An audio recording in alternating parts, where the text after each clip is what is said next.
Halo kawan-kawan semua, semoga kita semua diberikan keapiatan dan selalu semangat dalam mempelajari ilmu pengetahuan. Masih di kelas Expert System, materi yang akan kita pelajari hari ini adalah Rules as Knowledge Representation Technique atau aturan-aturan sebagai teknik representasi pengetahuan. Bersama saya Muhammad Faisal Amin. Jangan lupa komen, like, share, subscribe sebagai bentuk dukungan terhadap channel ini. Rules ya. Setiap rules itu memiliki dua bagian. Yang pertama adalah bagian if yang akan kita sebut dengan antecedent atau nama lainnya premise atau condition. Nah, jadi bagian if itu ya setelah if itu disebut dengan antecedent, premise atau condition. Kemudian bagian yang berikutnya adalah then. Nah, ini disebut dengan consequent atau ada juga yang menyebutnya conclusion atau action. Kalau bahasa Indonesia ya konsekuensi ini kan konsekuensi. Bentuknya seperti ini nih. If, antecedent, then consequent. Ya. Umumnya aturan-aturan dapat memiliki lebih dari satu antecedent dengan menambahkan keyword and or gitu ya atau kombinasi keduanya. Contohnya seperti ini nih. If antecedent satu and antecedent 2 gitu ya dan seterusnya sampai antecedent n dan consequent. Nah, ini contoh yang multiple antecedent. Nah, kemudian ini contoh yang menggunakan keyword or ya di sini. If antecedent satu or antecedent 2 antecedent berikutnya gitu ya. Sampai misalnya di sini antecedent n bisa 3 bisa 4 dan seterusnya gitu ya. Dan consequent. Nah, kemudian consequent juga dapat memiliki multiple clause. Consequent tadi yang setelah then ya. Nah, di sini contohnya if antecedent then. Nah, konsekuen satu dijalankan, konsekuen dua dijalankan, konsekuen tiga dijalankan, misalnya konsekuen empat dijalankan dan seterusnya. Nah, jadi baik antecedent maupun konsekuen itu mereka tidak harus hanya statement tunggal, tapi juga bisa multiple statement. Nah, kita akan bahas lebih dalam tentang antecedent. Rule antecedent itu mengombinasikan dua bagian. Nah, jadi yang setelah if tadi itu ada dua bagian. Yang pertama ada linguistic object atau kita sebut objek saja dan nilainya. Nah, contoh pada traffic light yang sebelumnya ya yang sudah kita pelajari di sini traffic light merupakan linguistic object.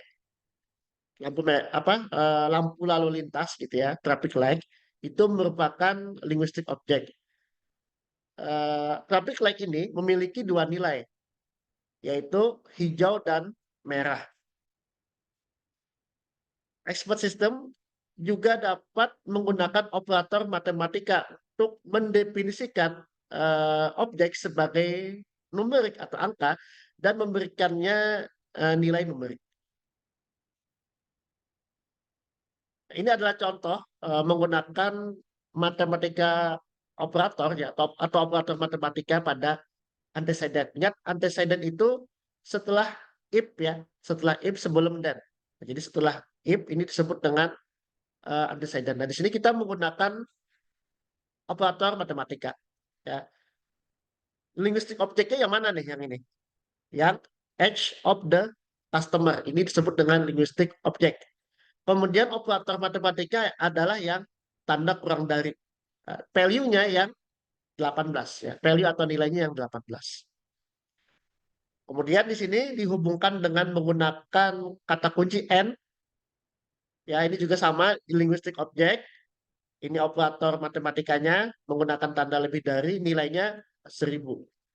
Dan di sini setelah dan tadi disebut dengan konsekuen ya. Linguistic objeknya adalah signature of the parent.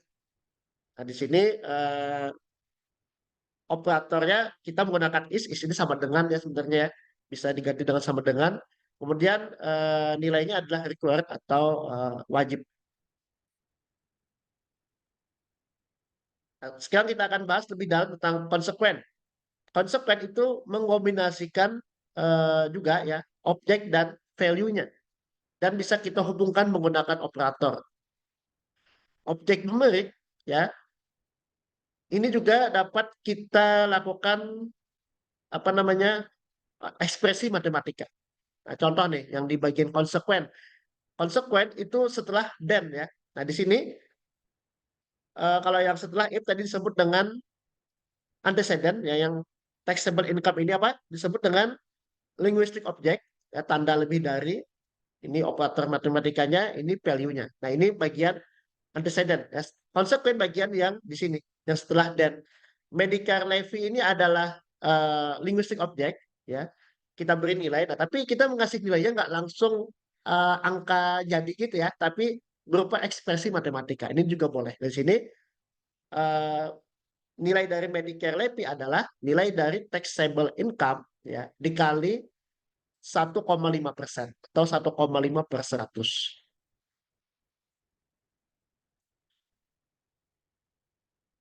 Nah, kemudian aturan-aturan itu nanti dapat direpresentasikan dalam berbagai bentuk. Ini menurut Durkin. Yang pertama bisa dalam bentuk relations, recommendations, directions, strategis, dan heuristics. Nah, kita akan bahas satu-satu. Yang pertama, yang relations. Contohnya kayak gini ya. If the fuel tank is empty, nah ini saya sambil ulang-ulang ya. The fuel tank itu tadi disebut dengan antecedent ya. Kemudian empty ini adalah nilainya.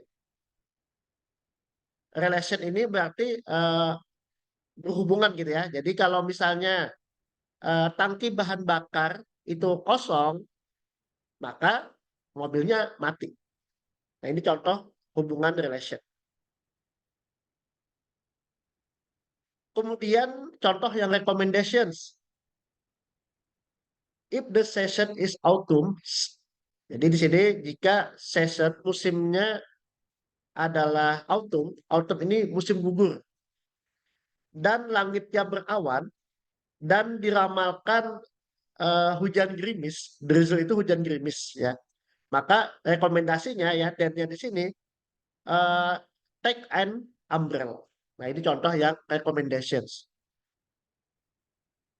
Kemudian yang directions atau arahan. If the car is dead and the fuel tank is empty, then the action is refuel the car. Nah, jadi di sini jika mobilnya mati, kemudian tangki bahan bakarnya kosong, maka kita diarahkan untuk mengisi kembali tangki bahan bakar mobil. Berikutnya adalah strategi. Nah, contoh di sini kita menambahkan dua variabel. Yang pertama step one dan yang kedua adalah step two. Nah, bisa jadi di sini kita nilai awalnya adalah incomplete misalnya. Nah, contoh ya, if the car is dead, jika mobilnya mati, maka actionnya adalah cek dulu tangki bahan bakarnya, gitu ya. Cek tangki bahan bakarnya. Setelah kita melakukan proses cek tangki bahan bakar, maka variabel step one ini kita beri nilai komplit. Ini sudah ya, step satunya sudah clear deh. Kemudian lanjut lagi ya, jika step one ini misalnya dijalankan tapi mobilnya masih belum nyala gitu ya. Nah, kita lakukan lagi pengkondisian berikutnya. If step one is complete ya, nah step satu sudah dilakukan nih gitu ya. Full tanknya pun tangki bahan bakarnya juga sudah full and the full tank is full. Nah, maka action selanjutnya adalah cek lagi kondisi baterainya. Nah, kalau baterainya sudah kita cek, maka step 2 ini kita update nilainya menjadi komplit. Nah, kemudian contoh apa representasi berikutnya adalah heuristics. Heuristik di sini maksudnya adalah ini adalah kemampuan spesial para ahli gitu ya. Jadi mereka memiliki pengetahuan best practice yang kadang-kadang di buku bisa aja nggak ada gitu ya. Nah, ini contoh if contoh di sini adalah ahli kimia nih, ya. Contohnya seorang ahli kimia. If the spill is liquid, spill di sini adalah tumpahan. Liquid ini cair gitu ya. Jika tumpahannya cair dan pH dari spill atau tingkat keasaman dari spill itu kurang dari 6, and the spill smell is vinegar, maksudnya di sini vinegar ini adalah cuka gitu ya, baunya kayak cuka, apa, tumpahan zat itu baunya cuka, maka materi dari spill itu adalah asetik acid atau kalau bahasa Indonesianya asam asetat kalau nggak salah.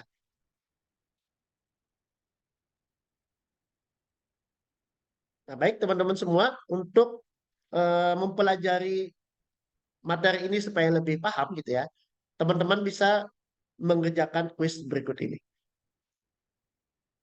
Selamat mengerjakan kuisnya, sampai jumpa lagi di video berikutnya.